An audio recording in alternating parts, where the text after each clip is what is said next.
Okay. Hi, Devante. Hi. So, hi, David. Hi. So, what are you hoping to get out of today's session? Well, something truly not fun.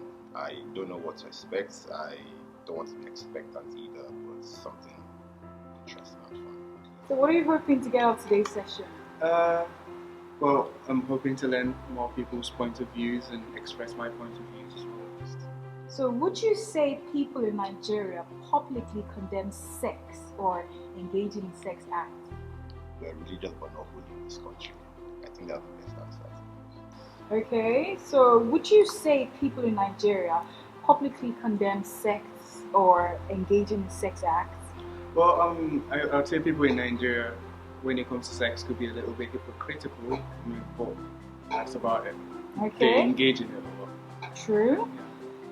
Do you think people are biased in terms of women who frequently have sex as opposed to men who frequently have sex? Of course. Society in Nigeria, yeah. We are, right? The answers are really short and non-descriptive. Okay. Do you think people are biased in terms of women who frequently have sex as opposed to men who frequently have sex? Of course, people are biased because, historically, men are to conquer women. So men get props for conquering women, women get slander for conquering men. Okay. Now, what do you think about people who choose to abstain from sex till marriage? Good for you.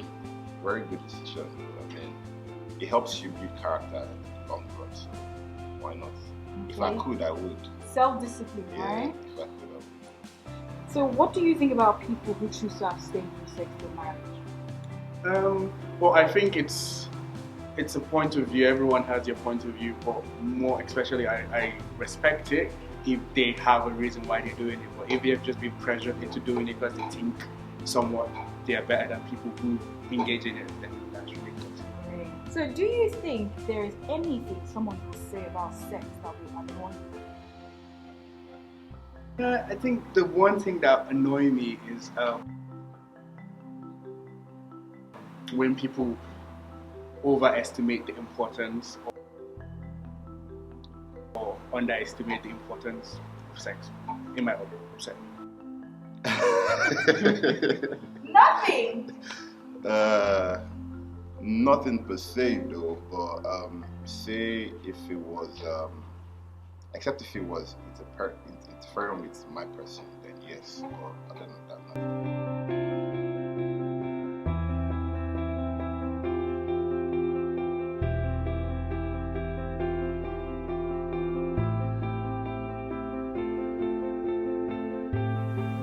Introduce yourselves. Me first. I'm Devante, I'm David. double D's. Yeah, David Daco, double D, definitely. Okay. I think there is a bias in Nigeria towards how society views men that have sex as opposed to women that have sex. I disagree with the statement. Why? Well, I don't think it's a Nigerian thing. I think it's more of a Okay, in that case, I have to disagree. But since the question said Nigeria, Nigeria. I feel it's more worldwide. I feel it's unfair to make Nigerians seem like the only people to do it. yeah, Worldwide. exactly. Okay. I think the number of past sex partners my current partner has had, or if they are a virgin, is not important to me. Just like the Bible. The Bible. I'm sorry. Okay, well, I disagree, and let me explain, because the Bible says all things are passed away and everything will become new. So I actually go with that mindset. What you did, I don't care if maybe 100 guys ran a train on you or something, as long as it's a new day, a new life, and a new you. So I agree with that as well, but mine is a bit more tricky because there's still the human factor. I don't care if you're doing it with 1,000 people. But it'd be a bit more annoying if I knew one of them.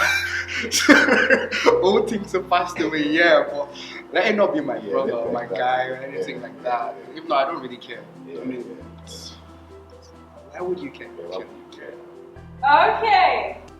I believe anyone younger than 18 is too young to have sex.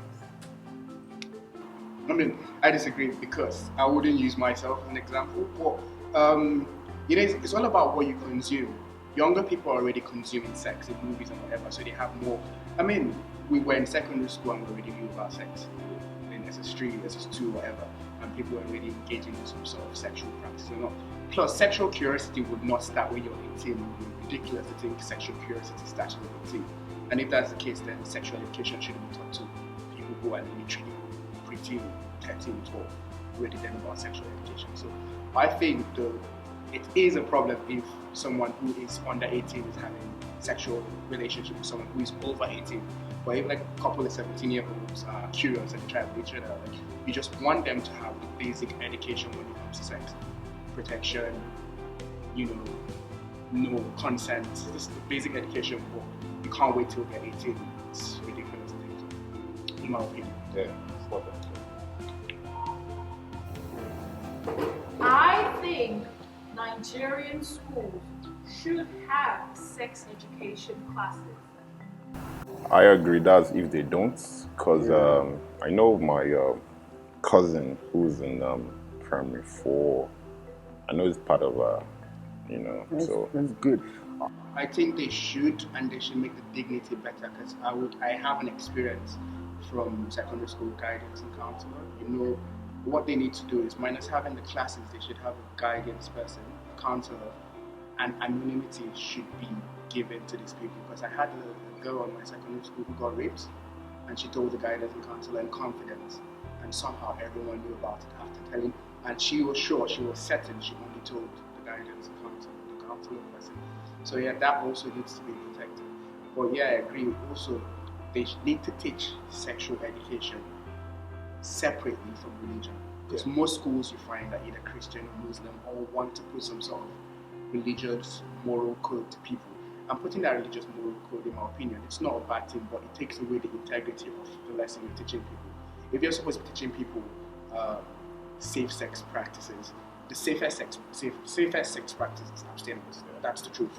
So if you're teaching them that, fair enough, but you're also supposed to give them the extra other ones. But because of some religious moral codes, you won't teach them the other things. You just tell them abstinence is the best. Abstinence is the best. But what if their curiosity, because these are young people, sexual curiosity is a thing.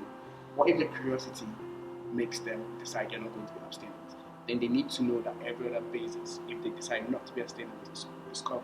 If they've got the guidance and counselor who says you can come talk to me if stuff happens to you at home, if your house help, come talk to me. Or if you made the decision, if you felt you were pressurized to making the decision, even if it wasn't rape or anything, it's still rape. Or if you felt like you were groomed, it's such a thing to teach people, because people don't even know. I mean, older people, I know older people our age, I don't know they're being groomed. They're literally being groomed. So those are the kind of things I feel they need to teach sexual ed in secondary schools in Nigeria. Yeah, I think so too, because like I said earlier, my cousin, primary 4, I was surprised when he came and told me that, that they started sexual education this January, and I was like, anyway, that's good, because when I was in school, primary 4, I didn't have such. I didn't have such. Mine was first, I think, just 3 years talking about masturbation, and everyone was laughing in class. Oh yeah, I remember that. I remember when we had like. They waited a bit late because at that point we already knew what we knew. Exactly. We probably didn't learn properly. Out of curiosity, and maybe one or two. Okay. I think abstinence is the best solution, especially till marriage. Well, I'm in between, because if you could abstain, then yes, that's the best solution. But if you can't, then I feel you should pick a partner and get active sexually, whichever way you feel is best for both of you. And then also be guided to sexual acts, because don't let something of about 20-30 minutes rule your life for a lifetime. So, you pick your poison and go ahead and take whatever works for you. Well, I mean, I understand that statement a lot, because coming from like a religious family and everything. Well, I do not agree with it 100%, because it depends on what it is you are trying to avoid. If you're trying to avoid teenage pregnancy or whatever, I still think abstinence is good discipline, yeah? And I think it should be taught with every other. There's no one best solution, there's no holistic solution. So you're teaching people, okay, you don't want to get pregnant ahead of time, then you teach them abstinence first.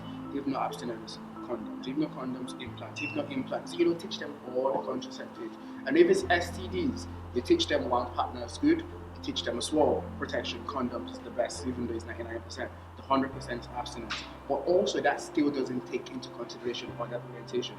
Because if you're looking at other sexual orientations, if you're looking at gay or lesbians, for example, you're not going to tell them abstinence so you don't get pregnant. I'm not going to get pregnant. You get what I'm trying to say?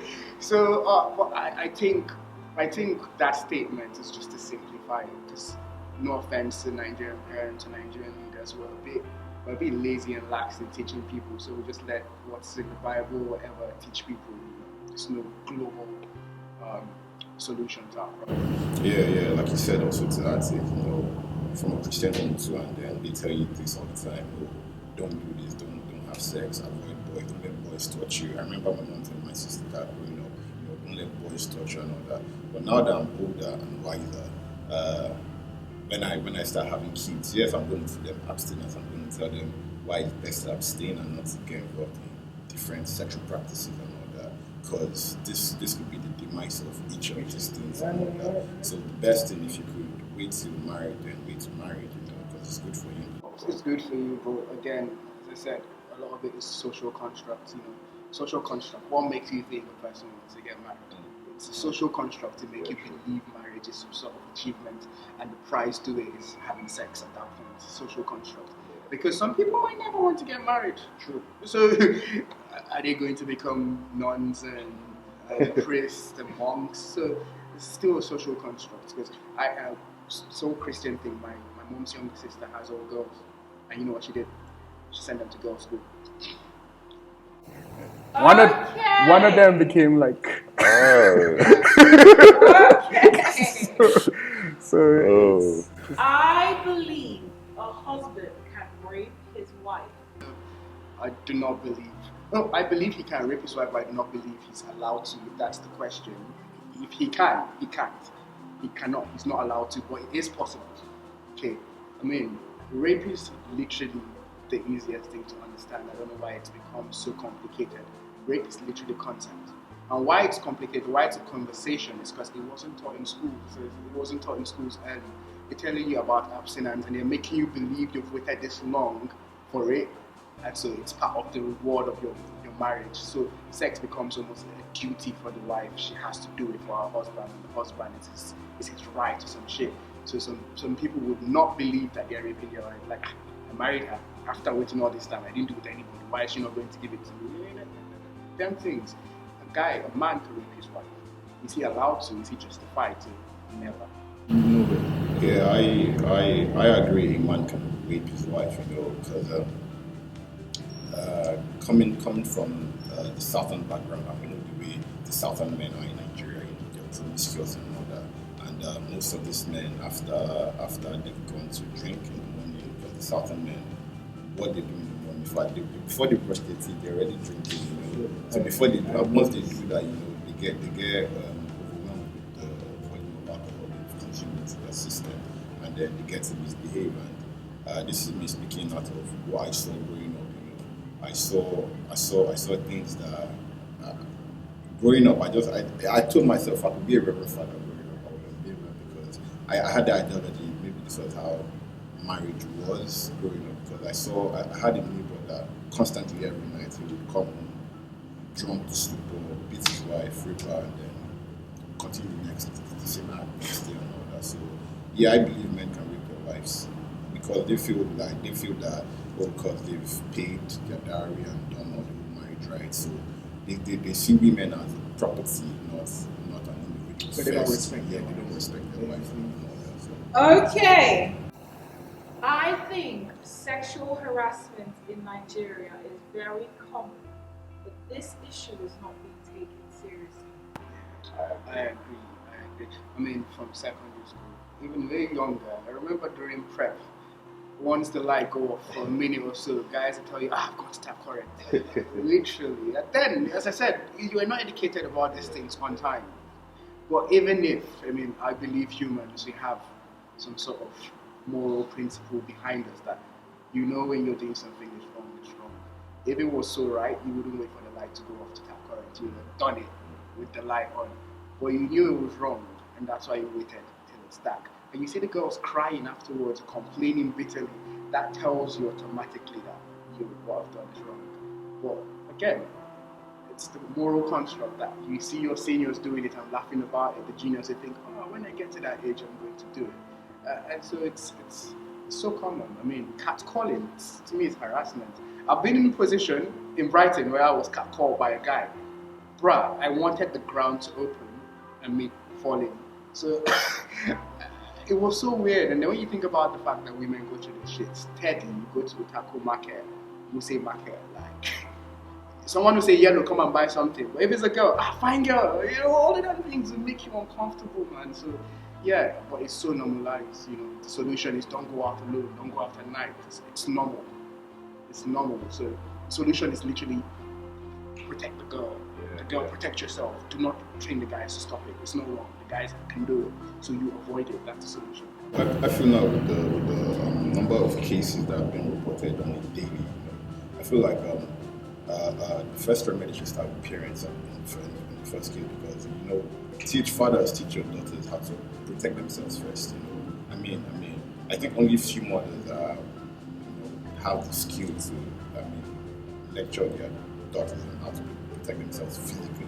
But as a man, like, you're supposed to do this thing. Yeah, but I think a lot of women have been trained over the years. There's no amount of training that's going to protect you from an animal. No, true. See this way. So how about we stop men from being animals? Yeah, no, true. Yeah. Okay, now that should I say, because stopping the men has to do with the whole country's efforts, not just an individual effort. So now, So now, even if you know fathers are lacking in their duties, teaching their male children these things, you know, females now, female child now. If imagine if a father taught her some martial arts, that's the ones to fight, and if they can't, you know, they're like pepper spray and all that, encourage them to come pepper spray. Advise her not to make trouble with it, because if she's making trouble with it, then she's bringing things out into herself. But in terms of defending herself, yeah, teach her what to do. I mean, I would buy the bus for my daughter. Like, go ahead with the choice. Little shank. Okay. I think abortion should be legal in Nigeria. This one is a bit more political. So, and I am very, very political. But how I see it is the cost. You see, the cost of training people on the right protection is definitely cheaper than the cost of abortion. Well, in Nigeria, let's use Nigeria that has little to no national health package or insurance. I've got insurance, but not a lot of people have insurance. So everything is still out-of-pocket spending. So if it's out-of-pocket spending and there's no general cost on the entire population, then why on earth is abortion illegal? Because it's the person's cost anyways. But if it's a situation where you're on benefits and then the country is paying for an abortion, then I see how some people argue like, you know what, instead of us paying for abortion, don't get pregnant in the first place. But still, I said it's very touchy because you have to also factor in rape cases. If someone was raped, do you want them to keep that child and literally hate the child? And just a few months ago, we were at the orphanage in, what's it called, Mukado Estate. There's a lot of kids, like little babies. And I'm thinking, still cheaper as well to end up aborting the child than bringing the child as an orphan, because if you're just going to throw them away, it's still cheaper to abort. So it should be legal. All things being equal. Yeah, same thing, you know, because I feel like a woman has the right to her body, or whatever she does with it is hers too, you know. I remember, was it last year, I saw a news on Twitter saying a man connected a doctor to take out his wife's womb without her knowledge. Yeah, that's wrong. That's wrong. You know, that's dying on a choice. If she wants to have children, if she could at 45, and she wants, that's her choice and all that. But he's a cunt. Why didn't he just have a vasectomy? I know, right? But in a rip-off case now, that's been around for more than Okay. I believe Nigeria Nigerians are very critical of women purchasing any sex-related items, such as condoms, contraceptive pills, or even sex toys. Yeah, but I think it's to everyone. Nigerians are bloody hypocrites. Sorry, mind my language. Even as a guy, you go in to buy contraceptives for your girlfriend, for example. You go in to get a pill. You know the way they look at you. They're like, So I imagine like it's even worse for women, but I think it's still the whole idea that we're hypocrites towards it. Even the person who's just had sex with their staff will look at you like, useless child or something like that. So Yeah. Like they say in this country where religious but not holy, So yes. yeah, I remember doing that over the holiday. I was in Lagos, and then I remember going to the supermarket, just reaching to the park, and then the attendant, she looked at me. So I looked at her. See with a smirk on my face that, do you want to join me? Okay! I believe anything other than a yes isn't consent. Consent, it's easiest and straightforward with a yes or no. So what I'd say to this is I'd actually advise people to be straightforward and say yes or no. Because there's this whole funny thing where people, guys or girls, both ways, lead each other on because they want to make it difficult, So when you start that process, when you're saying no, the person might still think, this is part of the whole role play, leading me on thing. With consent, as I said, this is something in you. It's something in you that knows when something is wrong or right. I don't think, as I said, we're talking too much about some things that should be basic. There's no way that you're going to do something wrong and not know it's wrong. You know it's wrong. So someone could be saying no to you, and you know it's a no. You actually fucking know it's a no, but you're going to be like, any other thing, man, you're dodgy, man. You need to lock yours. Yeah, consent is everything, because a girl could be feeling you, but maybe not at that point in time where you want to have sex. I mean, it's a body that she knows when it's right for her to have sex and all that, and she could be saying no. But sometimes, we guys, we like to, like you said, playing hard to get on that, keep fighting on, but a no is a no, Yeah. It's also cultural constructs. As I said, I keep saying this because a lot of the things we're led to believe, right from movies, it's not even just Nigeria, it's that the guy goes to conquer. It's just like you're a hunter, you've gone for the hunt, you found the killer, you must get it. And when you get it, even if you get it properly, she gives you consent, you don't say, she gave me consent, you say, I got the girl. You feel, so some men that also want to get, there's no getting to get, you still want to get. Okay! Problems. Okay. I think prostitution, being a runt girl, or any other forms of sex for money is a shameful profession and should be condemned. I think not. I'm in between. Right. You're from a religious family, you have all, to think not. So First of all, I'll Jesus say, is from a line of prostitutes. Yeah. If you're religious, you have to understand it's the oldest, most noble, in my opinion, most noble profession. Because I don't know how many sex workers, they have customers. How many customers is going to write a complaint that he didn't get benefit for his product? You pay for something and you get it 100%. It's not like you pay for food and it's cold. You pay for something. It's the most honest, in my opinion, it's the most honest profession. They know what they're selling, you know what you're buying. And if it's shameful, then the person that should be ashamed is the person buying, not the person selling. Yeah, true. They know what they're selling and you buying, you know what you're buying. It's simple as that. The scam around it, maybe it's a problem. You meet a girl in the club, you like her, you guys go do your thing, and in the morning, and she's like, I was about to get 60K. there. That's the problem. That's the only thing that could be wrong, because then that's not business. Yeah. Because right now, it feels like today. That's what they call it. Yes. But I'm saying it feels like it's the norm right now. And having to do that, it just takes out that whole. Nah, I'd rather just stay by myself till. At the end of the day, I still believe 100% open. But if we even look at it economically, like it's literally $1 trillion industry. Are you going to now? Because if you want to shame them, you're going to shame porn stars. If you want to shame porn stars, you're going to shame for all the music you listen to because they're selling you sex, and the movies you watch are selling you sex. It's such a big industry. Bruh, it's a big industry, so why don't you just legalize it, put a good tariff on it, good tax on it, make money for the entire country and go to the roads. Prostitutes pay for our roads. Okay.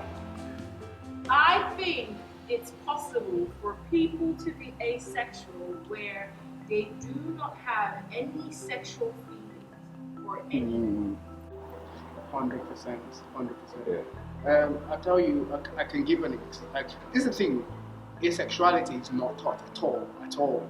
So I've had people, girls, probably guys, but I wouldn't know because guys like to be secretive about the shit they go through. But I've had girls that the issue was not their orientation, they were just asexual. But they didn't even know that existed. So they'll think, you know what, maybe I'm not straight, maybe I'm lesbian. And they'll go try on with girls, like, they didn't like that either. So it's like, is there anything wrong with me? Like, no, nothing is wrong with you. Just do not get the kick other people get from sex. It's completely normal. Yeah, true. Like I remember one time I was with my friend and we were talking, and randomly she told me she doesn't like sex. And it got me curious. Like At first, it's a shock. Yeah, it's a The shock, first time I heard it, I was like, at first I'm like, yo, okay, why? Because it's something every youth at least engage in. at least you're curious. Yeah, you're The curious. list, yeah, you're curious. Yeah, at least you're Yeah. curious. Well, And then it then boiled down to, okay, she was abused as a child, so whenever she Exactly. For them, there's no trigger. Some of it is natural, you're just there. Some of them there's a lot of trigger. This is the thing, people, if you're not thought about something, you end up walking around thinking you have a problem with you. That's where I have an issue, because it's stuff I didn't even know, and I know a lot of shit when it comes, I didn't even know about it at first. So if I was asexual, for example, I'll probably think, something is wrong with me, because I wasn't abused, I haven't gone through anything, and I just don't like, something is wrong with me. I'll probably think I'm gay, and I'll go try it, and I'm just like, I'm not gay, it's like, so I think it's something that needs to be talked about, something that people need to learn as well. When you're teaching sex ed, these little things, but again, as I said, the religious tilt in it to tell you, they'll pray for you, they'll probably do deliverance for you, tell you it's demonic, but this is the normal stuff that we need to know more often. And I think one thing we could help, well, it's a person's decision at the end of the day, but in case if whoever it is might be going through that, one way to help us is by letting them speak, because half of these things is that we just see people that we even know ourselves on a day-to-day that we know from way back, but we don't know their background, their growing up history. Yeah. I even have a question. Like, do you know if it's like some sort of therapy for asexual people? Do you think it's a way they could actually ever become non-asexual? Because I don't know. I don't know. Probably need to Okay, now any last words? Any last words? Yeah, I would say holistic teaching of younger people about sex, as well as re-education of older people. Especially, the thing is, like, we always tackle young people, but older people. I saw something that says for every abusive guy, there is an empowering mother that allows him to be abusive.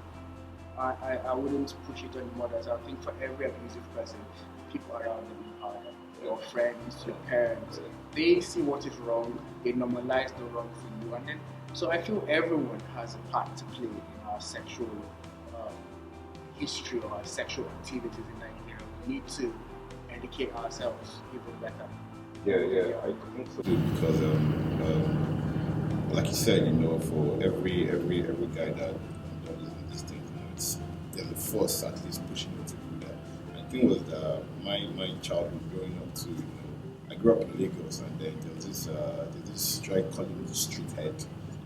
Every street has that, and you see the way this guy Valentine talks about women and all that, escapades and all that, and like that be no sabi, like do Armenia, And growing up, I'm like, I was brought up to actually respect women, like from your family. Like, from my family, like, yo, this is a woman, respect her. I agree with that. That's profound. Yeah. Because the thing is, if you do not Teach your children, or if you, that's what I'm just thinking about children. If you didn't teach them deliberately, whether you don't teach them the wrong thing or you don't teach them the right thing deliberately, someone else will teach them the wrong thing. And I feel like going forward, next generation, they should start getting educated about these things like from the get-go, so that Yeah. even if they are 15 and all that, it's at the back of their mind that okay, yes, she said I don't want to trespass and all that. So I feel like moving forward, next generation, teach them from a very young age, and then we, the current generation, we should get re-educated about this thing. And I also think maybe we should have been asked about pedophilia because that's important as hell. Yeah, really, It's important as hell. We have really. uncles, man. Okay.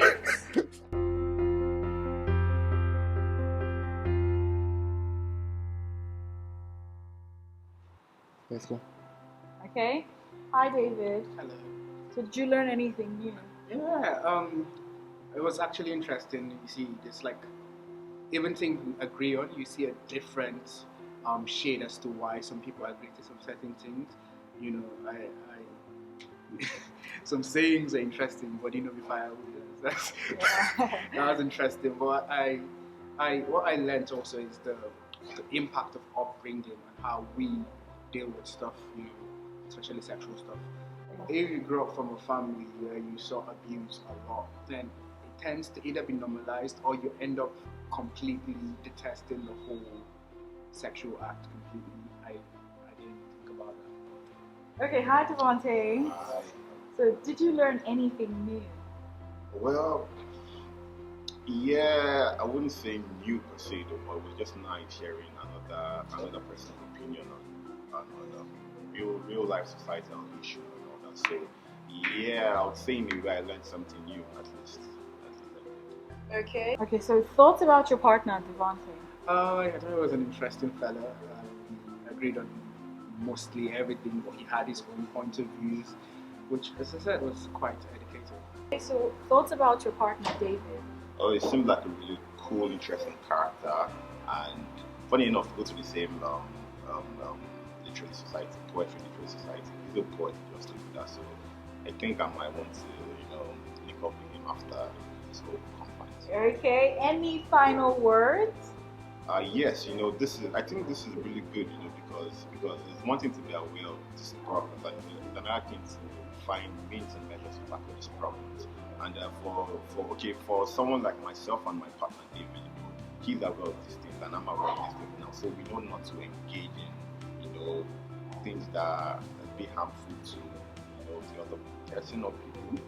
But for those who are not enlightened, I feel like a means of educating them will go a long way. So, yeah. And any final words? The whole Nigerian. Yeah, this is my final words is, I think more of this should happen, more of us talking about societal issues, because when we speak about things like this, it's like you identify your problems and you're halfway to the solution. So I'll say big up to the producers, big up to everyone who's put this together. Good job. Good. Very tough.